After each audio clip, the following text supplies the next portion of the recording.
আমি নর্মালি এইভাবে ইন্ট্রো করি না, কিন্তু আমি এখন ঝুলছি একটা গুহার 100 ফুট নিচে, যেটা মাটির নিচে 5 কিলোমিটার জুড়ে বিস্তৃত আছে। আর আমরা এটা পছন্দ করি বা না করি, যখনই আমি আর আমার বন্ধুরা মাটি টাচ করলাম, আমরা অফিসিয়ালি এখানে আগামী 7টা দিন কাটাতে চলেছি। বাবারে, এটা আমার জীবনে করা সবথেকে ভয়ঙ্কর জিনিস। প্রথমত, আমাদের এখন এখান থেকে অনেকটা দূরে যেতে হবে। কেন? যদি ঝড় বৃষ্টি হয় তাহলে এই পুরো জায়গাটা জলে ভরে যেতে পারে, আর সমুদ্রের মতো ঢেউ এসে সবাইকে ভাসিয়ে নিয়ে যেতে পারে। সেই জন্য আমাদের আরো ভিতরে যেতে হবে একটা বেস ক্যাম্প বানানোর জন্য। ভাই এটা পুরো পাগলাম। এটা একটা অন্য জগৎ মনে হচ্ছে। এই কেভ এন্ট্রান্সটা হয়তো দেখতে সুন্দর, কিন্তু দেখে যা মনে হচ্ছে আসলে তা নয়। আর আমরা হয়তো জানি না যে আগামী 7টা দিন আমাদের জীবনের সব থেকে কঠিন সময় হতে চলেছে। সব থেকে বাজে ডিসিশন। ঠিক আছে, আর কিছুক্ষণের মধ্যেই অন্ধকার হতে চলেছে। ক্যাম্প না করলে আমরা বিপদে পড়বো। আমরা কোথায় যাচ্ছি সেটা কি বলবে? আমাদের ক্যাম্প সেটআপের জন্য একটা ফ্ল্যাট গ্রাউন্ড খুঁজতেই হবে। কেভের ভেতরে ঢোকার পরে আমরা এমন একটা জায়গা খুঁজে পেলাম যেটা অনেকটা উঁচুতে থাকায় আমরা জল থেকে সুরক্ষিত থাকতে পারবো। তার মানে এটা ক্যাম্পের জন্য পারফেক্ট। পারফেক্টটা একটু বেশি হয়ে গেল। মোটামুটি বলা যেতে পারে। ঠিক আছে, ক্যাম্পের জন্য মোটামুটি। প্রথম দিনের বাকিটা আমরা কাটিয়ে দিলাম আমাদের জিনিসপত্র আনতে। প্রত্যেকটা ব্যাগের ওজন প্রায় 80 পাউন্ড। আর যেমনটা তোমরা ফুটেজে দেখছো, আমরা এটা করতে 4 ঘন্টা লাগিয়ে দিলাম। এখান থেকে যাওয়া খুব কঠিন। তারপরে আমরা সবাই বেস ক্যাম্পে ফিরে গেলাম। ঠিক আছে, আমরা এখানে লাইট লাগিয়ে দিলাম। আমাদের সব জিনিসপত্র হোম বেসে চলে এসেছে। একটু ক্যামেরাটা ওদিকে দেখাবে? ওদিকটা কিন্তু ভয়ানক অন্ধকার, আর সবসময় এরকমই থাকবে। তাই আমরা ক্যাম্পিং গ্রাউন্ডের জন্য খুব বেশি কিছু করতে পারলাম না। কটা ফুটো করে দড়ি টাঙিয়ে দিলাম। এটা ধরো আর ওঠো দেখি। মনে হচ্ছে আমাদের হ্যামকগুলো ভালোই সাপোর্ট পাবে। আর তারপরে আমাদের সার্ভাইভাল গাইড জোয়ের সাহায্যে আমরা হ্যামক টাঙালাম। এই সরু দড়িটা আমার হ্যামকটাকে ধরে রাখবে। হ্যাঁ, ডিনার খেয়ে আমরা প্রথম রাত্রি ঠান্ডার জন্য তৈরি হলাম। আমি মিথ্যে কথা বলবো না, আমি যতটা ভেবেছিলাম তার থেকে এই হ্যামকটা অনেক বেশি কমফোর্টেবল। এই আমি তো আমার চমকেই হাতটা তো গেছিলাম। বড় কেন ভাই?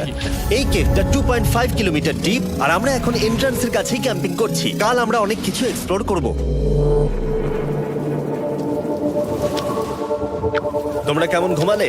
ভয়ঙ্কর। ঘুমই হয়নি। এটা সত্যি একটা অস্বস্তিকর পরিবেশ। কেবের উপর থেকে অনবরত আমাদের উপরে জল পড়েই যাচ্ছিল, তাই উপরে একটা প্লাস্টিক চাপালাম, কিন্তু তাও আমাদের হ্যামকের উপরে জল পড়েই যাচ্ছিল। একটা আইডিয়া আছে, চলো শেল্টারগুলোকে ভালোভাবে তৈরি করি। আমার মনে হয় এই প্লাস্টিকগুলোকে জুড়ে দিলে আর জল পড়বে না। বাহ, তুমি তো জিনিয়াস। আমি শুধু একজন ইউটিউবারই নয়, ঠিক আছে? আমার হ্যামকটা এটার উপরে ঝুলছিল। মানে দেখো, আমি আরেকটু হলে হ্যামক থেকে নেমে পড়ে যেতাম। আর আমরা সেই সময় এটা বুঝতেই পারিনি যে এই গর্তটা প্রায় 40 ফুট গভীর। তাই যখন আমি আর শন প্লাস্টিকগুলোকে জুড়ছিলাম, তখন ম্যাক আর কার্ল এই গর্তটা কতটা ভয়ঙ্কর সেটা দেখতে গেল। আমার হ্যামকটা দেখতে পাচ্ছো? ওখানে আমি ঘুমোচ্ছিলাম। এদিকটা দেখো। আর যেহেতু এই কেভে সব একই রকম দেখতে, তাই আমাদেরকে ফলো করা অনেকটাই কঠিন ছিল। এই ম্যাপে তোমরা আমাদের হোম বেস দেখতে পারবে, আর দেখতে পারবে ওরা ওখান থেকে কত দূর হ্যাঁ, যাচ্ছে। এটা তো খুবই ভয়ঙ্কর। ভাই এটা পাগলামো। আর যখন ছেলেরা র্যান্ডমলি এক্সপ্লোর করছিল, তখন আমি আর শন ক্যাম্পে কাজ করছিলাম। এই স্লিপিং ব্যাগটা এখানে কেন পড়ে? কারণ এটার থেকে পিয়ের গন্ধ বেরোচ্ছে। ইয়া, এটার থেকে শেখা উচিত স্লিপিং ব্যাগ ভাড়া নিতে নেই। আমরা স্লিপিং ব্যাগ কেন ভাড়া আমি- নিয়েছি? কেন আমি আমরা জানি না। স্লিপিং ব্যাগগুলো কিনে আনতে পারলাম না? আর তারপরে আমরা এই দুটো প্লাস্টিককে জিপ টাই দিয়ে জুড়ে দিলাম। কিছু মনে করো না, এই দড়িটার উপরে আমার জীবন বাজি আছে। আর তখন ওইদিকে ম্যাক আর কার্ল তখন ওই গর্তের মধ্যে। ও মাই গড, ম্যাক! আর শেষ পর্যন্ত ওরা একদম নিচে পৌঁছে গেল। এই! আমি তো ভাবলাম সবাই ক্যাম্প নিয়ে কাজ করবে। আমরা শুধু দেখাচ্ছিলাম জায়গাটা কতটা ভয়ঙ্কর। না পড়লেই হবে, তোমাদের স্কিল নেই। আচ্ছা ঠিক আছে। আর যদিও ওদের এবার ফিরে আসা উচিত ছিল, কিন্তু কাল আর ম্যাক এটা কতটা গভীর সেটা দেখানোর চেষ্টা করলো। ভাই এটা দেখতে দারুণ লাগছে। তুমি কি নদীটাকে পার করতে পারবে? কিন্তু ওরা এটা জানে না যে এই রিভারটা এই কেভের গোটাটাই জুড়ে আছে। তার মানে এর মধ্যেও আমাদের কিছুটা সময় কাটাতে হতেই পারে। ওই তো ওরা এসে গেছে। এসো। তোমরা রান্না করে রেখেছো তো? হ্যাঁ, রান্না করেছি। ঠিক বলেছ। একটা নতুন বাড়ি, ঠিক বলেছি তো? একদম। এখন আমাদের একটা ছাদ আছে। আর এটা তো দারুণ। জিমি রান্না বেশ ভালোই আর করেছে। আমরা আমাদের ফায়ার পিটটাকে এই সুন্দর জায়গাটাতে নিয়ে এসেছি। জায়গাটা কেমন? বেশ গরম। আরামদায়ক। এই পাথরগুলো গরমটাকে ধরে রাখবে এবং ওপর থেকে যে পি পড়ছে সেগুলোকে আটকে দেবে। ওটা পি নয়। তাহলে ওটাকে কি বলবো? যদি জানি না, হয়তো বৃষ্টির জল হবে। না, এটা বৃষ্টি নয়, পাথর মানে ইয়ে তুমি করছে। এই একটু উপরে দেখাও। তুমি মেঘ দেখতে পাচ্ছো? পাথর দেখা যাচ্ছে। এটা বৃষ্টি নয়, রক পি। Rock P. ঠিক আছে, রক পি। ঠিক আছে, এটা রক পি। আর একটা শুকনো রাত ঘুমিয়ে কাটাবার পরে আমরা ঠিক করলাম জো আমাদের সার্ভাইভাল এক্সপার্ট, তাকে নিয়ে আমরা কেভের শেষ প্রান্ত অব্দি যাব। Cave, cave! Cave, cave, cave! Cave. দেখা যাক আমরা কেভের কতটা গভীরে যেতে পারি। তোমরা কিন্তু মনে রাখবে আমরা সবেমাত্র কেভের এন্ট্রান্সের দিকেই আছি, আর আমাদের ইচ্ছা এই কেভের শেষ প্রান্ত অব্দি যাওয়া, অবশ্যই না মরে গিয়ে। ও মাই গড, এটা তো খুবই স্টিফ। আরে এটা তো সবে শুরু। আমরা কেভের আরো গভীরে এসেছি। তোমরা সবাই সাবধানে আসবে।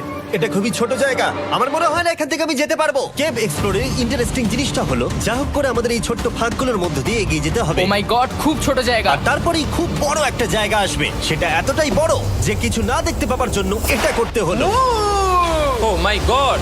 এবার আমি সব দেখতে পাচ্ছি, এটা দুর্দান্ত। এটার তো অনেক আলো। ভাই জায়গাটা কতটা সুন্দর দেখো। বাপরে কি আলো, আমি তো তাকাতেই পারছি না। আমি তো অন্ধ হয়ে যাব মনে হচ্ছে। এ বাবা, এটা কি হলো? আমরা বোধহয় ঠিক মতো এটাকে ব্যবহার করতে জানতামই না। চলো এগিয়ে যাই। আর তাই আমরা এগোতে থাকলাম। এই যে এই জায়গাগুলো, এগুলো খুব ভালো ধরার এখানে? জায়গা। এগুলো ধরে এখান থেকে পা ঘুরিয়ে চলে আসতে পারবে। এইভাবে কি? একদম পারফেক্ট। জো সব থেকে ভালো কেভ গাইড। এভাবে কেউ গাইড করতে পারবে না। ঠিক আছে, এইবার ব্যাপারটা ইন্টারেস্টিং হবে। কি? এটা কি? এখান থেকে আমাদের ওয়েট শুট পরে সাঁতার কেটে যেতে হবে। গতকাল ম্যাক আর কার্ল এটা নিয়ে মজা করছিল, কিন্তু এই কেভে আমাদের পরের অ্যাডভেঞ্চারটা ছিল একটা প্রায় জমে যাওয়া নদীর মধ্যে। ও মাই গড, এটা তো পাগলামি! তার মানে আমাদের ওয়েট শুট পড়তেই হবে যাতে আমাদের হাইপোথার্মিয়া না হয়। আমরা এটা কেন করছি? এই এক্সপেরিয়েন্সটা তো জীবনে একবারই হবে। কি? এটা করলে হয়তো আর নাও বেঁচে থাকতে পারি। আমাদের এই কেভের শেষে পৌঁছতে হলে আমাদের এই নদীর মধ্য দিয়ে, এই ছোট্ট ফাঁকগুলোর মধ্য দিয়ে সাবধানে ধীরে ধীরে এগিয়ে যেতে হবে। আস্তে আস্তে নামো, স্রোতের কারণে পা পেছনে টানতে পারে। ঠিক আছে, আমি তাহলে নামছি। তুমি ওই দেয়ালগুলো ধরে ধরে এগোতে থাকো আস্তে এটা তো আস্তে। খুব ঠান্ডা। তুমি পারবে জিমি। জানি না এখানে ঢুকতে পারবো কিনা। জিমি, এবার তুমি জল থেকে উঠে দাঁড়িয়ে পড়ো। Oh my God! এটা সত্যি একটা পাগলামি। এখানে কি ঠান্ডা! যখন তোমরা খুব ঠান্ডা জলের মধ্যে থাকবে তখন একটা পাথরকে ধরে এগিয়ে চলা খুব কঠিন হবে। ও মাই গড, এটা সত্যি পাগলামি। ব্যাক গার্ড, চলে আসো। আমার ভয় লাগছে। চলো চলো, পারবে। ভাই। এগোতে থাকো, পেছন দিকে তাকিও না। একবার দেখো আমরা কি করছি। কিন্তু এই বাধাগুলো এতটা কঠিন ছিল না সামনে যা আসতে চলেছিল তার তুলনায়। আমরা পেরেছি। কেভ কেভ কেভ এই, কেভ। একটা কথা শোনো, আমরা 10% আসিনি। তার মানে এখনো আমরা শুধুমাত্র সার্ফেসেই রয়েছি, আর শেষ প্রান্তে পৌঁছতে হলে আমাদেরকে আরো 2 কিলোমিটার যেতে হবে। যেরকম তোমরা দেখতে পাচ্ছ এখানে 24/7 বৃষ্টি হয়, তাই আমি একটা আড্ডা মারার জায়গা তৈরি করেছি যেখানে আমরা কেউ ভিজবো না। আমি ভাবছি আমি যদি এটা না বানাতাম তাহলে কি হতো। আমি নিশ্চিত যে ওদের একটা ভেজা পাথরের উপর শুতে হতো। আমাদের ক্রমাগত এগিয়ে যেতে হবে এবং শরীরটাকে ভিজে রাখতে হবে। ঠিক আছে। নইলে আমাদের শরীরের তাপমাত্রা কমে এটা যাবে। এতটা কঠিন কেন? সব থেকে বাজে ব্যাপার হলো আমরা যতটাই দিকে এগোবো ততটাই আমাদের পিছন দিকে ক্যাম্পে ফিরতে হবে। আমাদের পরের বাধাটা হয়তো জলের মধ্যে নয়, কিন্তু তার মানে এটা নয় যে সেটা সহজ হবে। আরে এটা কি মাকড়সার জাল? কিন্তু আমি মাকড়সা দেখতে পাচ্ছি না তার কেন? মানে ওটা আমাদের উপরে আছে। আরে তোমার গায়ে, তোমার গায়ে। আমার বন্ধুরা বলতে বাজে, এই গেমটা মিস্টার বিস ভিডিওর মতো, যত এগোবে ততই কঠিন হবে। সত্যি কথা বলতে যদি আমাদের সাথে জো না থাকতো আমরা মরেই যেতাম। আর 3 ঘন্টা পরে জো আমাদের জন্য একটা বাজে খবর নিয়ে এলো। জল অনেকটা বেড়ে গেছে আর আমরা অনেকটা সময় লাগিয়ে ফেলেছি, তাই আজকে আমাদের আবার ক্যাম্পে ফিরে যেতে হবে। আমি মানবো না। তুমি সেফটি এক্সপার্টের কথা অমান্য করতে পারো না। আমি এটা মানবো না। সত্যি কথা বলতে আমাদেরকে ফিরতেই হতো, কারণ এর আগে আমরা শুট করতে অনেকটাই সময় নষ্ট করে দিয়েছি, তারপর ফ্লেয়ার নিয়ে খেলেছি, তাই আমরা ফিরে যাচ্ছি আর এই মিশনটা আমরা পরের দিন আবার শুরু করব। শন, আমরা এসে গেছি। আরে তুমি এখানে কি করছিলে? এখন তোমরা কেউ ভিজবে না। আমি তো জানতামই না এই লাইটগুলো আমরা এনেছি। এগুলো দারুণ লাগছে তাই না? দুঃখের বিষয় আজকে আমরা মাত্র 20% এগোতে পেরেছি, কিন্তু বিশ্বাস করো আমরা শেষ পর্যন্ত অবশ্যই যাব আগামী কয়েকদিনের মধ্যেই। আমার মনে হয় না। কোনোদিনই হবে না। আমি তো বললাম। আমরা ডে 4টা রেস্ট নেব আর ডে 5-এ চেষ্টা করব এই কেভের শেষ অবধি যাবার। দেখা যাক কি হয়। ডে 3-তে মজা হলো, কালকে আবার দেখা হচ্ছে। আর কেভের ভিতরে 3টে খুব বাজে রাত কাটাবার পরে পরের দিন সকালে আমাদের মাথায় শুধু একটাই কথা আসছিল, আমার একটা হট শাওয়ার চাই, তবে আমি এখন একটু শান্তি পাবো। ও এখন শাওয়ার পেলে কিন্তু দারুণ হয়। আমি চান করিনি প্রায় 3-4 দিন হয়ে গেল। তোমরা নিশ্চয়ই জানো কেভের মধ্যে শাওয়ার করা সম্ভব নয়। আমাদের অনেকটা পথ হেঁটে সাবধানে আগের রিভার বেডের কাছে পৌঁছতে হলো। ও মাই গড! আমি আমার ব্রেনকে ফিল করতে পারছি। আমি এভাবে ব্রেনকে ফিল আমার করিনি। কপালটা জমে গেল পুরো। চলো ড্রোন দিয়ে মাথার চুলগুলো শুকিয়ে নি। এদিকে এসো ড্রোন। ও দাঁড়াও দাঁড়াও দাঁড়াও, এটা কিন্তু কাজ করছে। হ্যাঁ, দারুণ কাজ করছে। ড্রোন থাকতে হেয়ার ড্রায়ারের কি দরকার? আর চুল শুকানোর পর আমরা জয়ের সাথে জার্নির প্ল্যান করতে বসলাম। এটা কি জো? এটাই কেভের ম্যাপ। আগেরবার আমাদের থামতে হয়েছিল কারণ জল খুব জোরে বইছিল।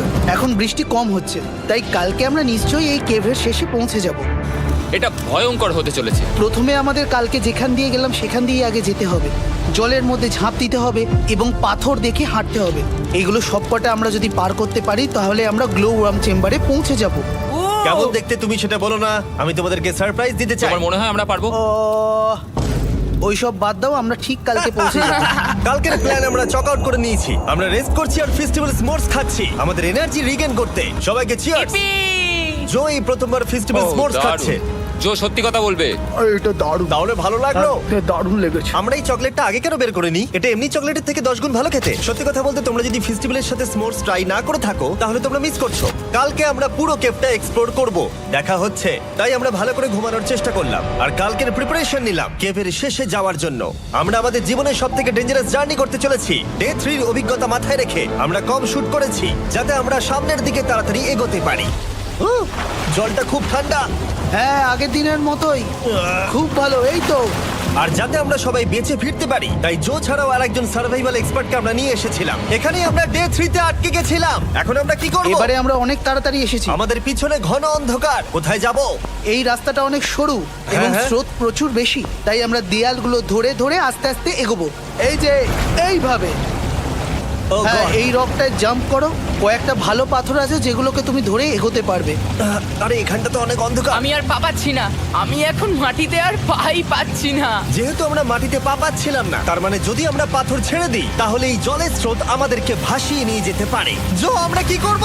আমি এটা ধরে এসেছি, তুমি এটা ঠিক আছে, ধরো। আমি তো দেখতেও পাচ্ছি না কোথায় যাচ্ছি। জো, স্রোত আমাকে ভাসিয়ে নিয়ে চলে যাচ্ছে। আমি তুমি করবো কি করে? পারবে, পারবে। শুধু মুখটা এখান থেকে ঢুকিয়ে দাও, আমি হেল্প করছি। এখানে আমি ঢুকবো? হ্যাঁ, এই গর্তের মধ্যে। এই তো, খুব ভালো। এটা আমার জীবনের সবথেকে বিপজ্জনক অ্যাডভেঞ্চার। আমরা এখন কেভের অনেক গভীরে চলে এসেছি আর এবার আমাদের সামনে প্রথম বড় বাধা। এখানে জলের একটা ঘূর্ণাবর্ত আছে, যদি তুমি এর মধ্যে পড়ে যাও তাহলে তোমাকে একদম নিচে নিয়ে চলে যাবে। মানে আমরা পড়ে গেলে মরে যেতে পারি। হ্যাঁ, মানে আমরা মৃত্যুর সাথে খেলা করছি। এটা এতটা বিপজ্জনক হতে পারে আমি সত্যিই ভাবিনি। খুব ভালো। এই তো, তাহলে কি আমার পা এখানে হ্যাঁ, রাখবো? রাখো রাখো। ঠিক আছে, এই তো আমি পেরেছি। এটা আমার ভাবনার থেকেও বেশি কঠিন ছিল। এই নদীটা কতটা শক্তিশালী এই গোটা কেভটাকে তৈরি করেছে। কিন্তু মজার ব্যাপার হলো আমরা পাথরের মতো শক্তিশালী নই। আমি শুধুমাত্র মানুষের মতোই শক্তিশালী। সৌভাগ্যবশত কার্ল এই অ্যাডভেঞ্চারে লিড করেনি, তার বদলে আমরা একজন অ্যাভেঞ্জার জোকে পেয়েছি। ও কতটা এক্সপার্ট তার প্রমাণ হিসেবে বলতে পারি। সে লিটারালি কতটা ওপর থেকে আমাদেরকে নদীতে ঝাঁপ দিয়ে দেখালো। ও মাই গড, এটা পাগলামি। কে বললো এটা পাগলামি? এটা তো আমার কাছে খুবই সহজ। আমি এটা করব। তুমি কোনোভাবেই এটা করতে পারবে না। আরে কি বলছোটা কি তুমি? আমি এক্ষুনি করতে চাই। চলো যাচ্ছি জো। Godspeed back.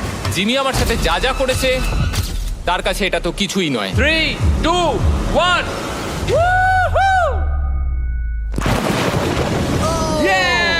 তুমি করবে? না, আমরা না এগুলো শেষ পর্যন্ত যেতে পারবো না। ও মাই গড, আমাদের নিচের দিকে যেতে হবে। আমরা সবসময় স্রোতের উল্টো দিকে কেন যাই? এখন শুধু আমি ভেসে ভেসেই যেতে পারবো, আর কিছু না। এই জলের তলায় অনেক ধারালো পাথর আছে, তোমরা সেগুলোকে দেখতে পাবে না, তাই সাবধানে পা ফেলবে। ও মাই গড, আবার এটা গভীর আরে হচ্ছে।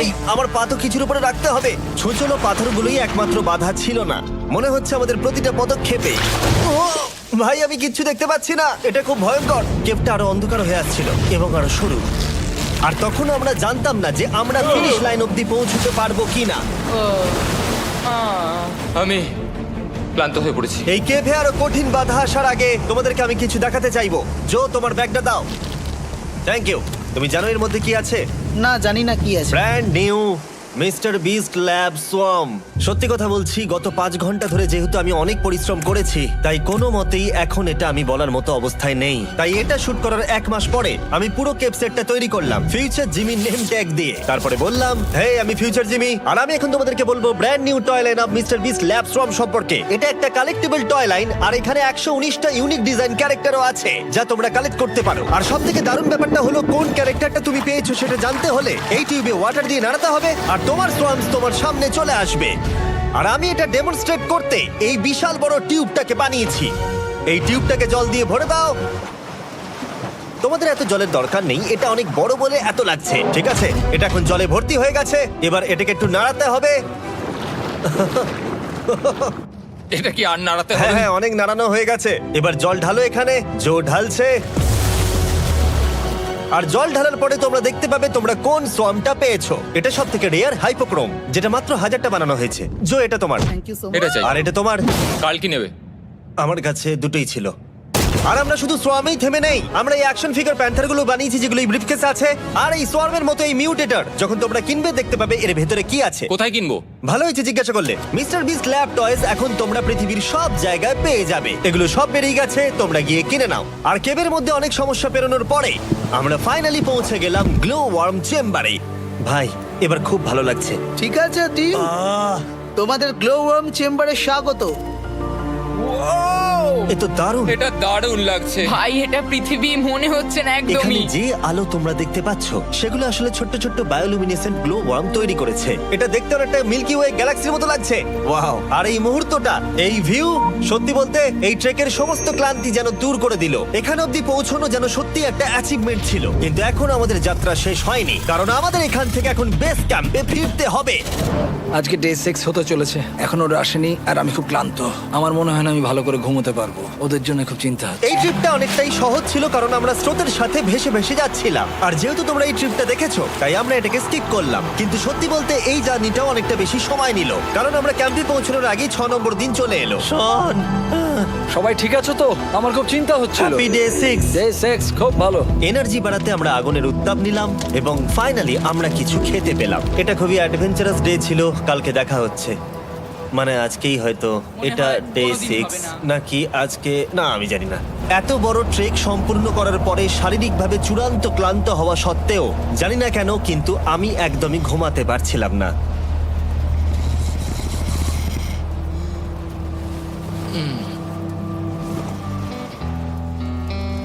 আমি 7 দিন সলিটারি কনফাইনমেন্টে কাটিয়েছি, কবরে কাটিয়েছি, 7 দিন রাফটে থেকেছি। কিন্তু সত্যি কথা বলতে এটা সবার থেকে বেশি কঠিন ছিল, কারণ সব সময় ভিজে, ঠান্ডা, প্রত্যেক মুহূর্তে এই পাথরগুলো শরীরে ব্যথা দিচ্ছে।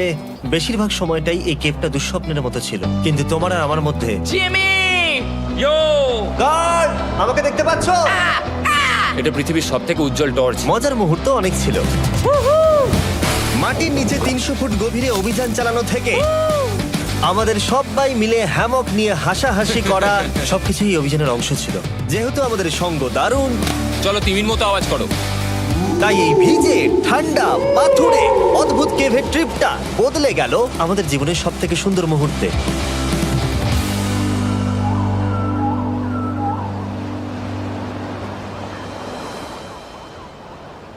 আমরা এখান থেকে যাব না যতক্ষণ না সবকিছু তোলা হচ্ছে। আর আমি সবকিছু বলেছি মানে সবকিছুই। চলো এবার বেরোনো যাক। আর যখন আমরা মাউথ কেভে আবার ফিরে এলাম, ভাই ওপরটা দেখতে দারুণ লাগছে। তখন জয়ের জন্য একটা সারপ্রাইজ ছিল।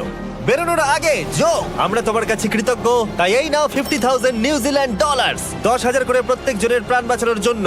ও my God, thank you so much Jimmy. Thank you Joe. Love you, Joel! এবার আমাদের সব কাজ হয়ে গেছে, চলো বেরোনো যাক। 7টা দিন পরে আমরা ফাইনালি এখান থেকে বেরোচ্ছি।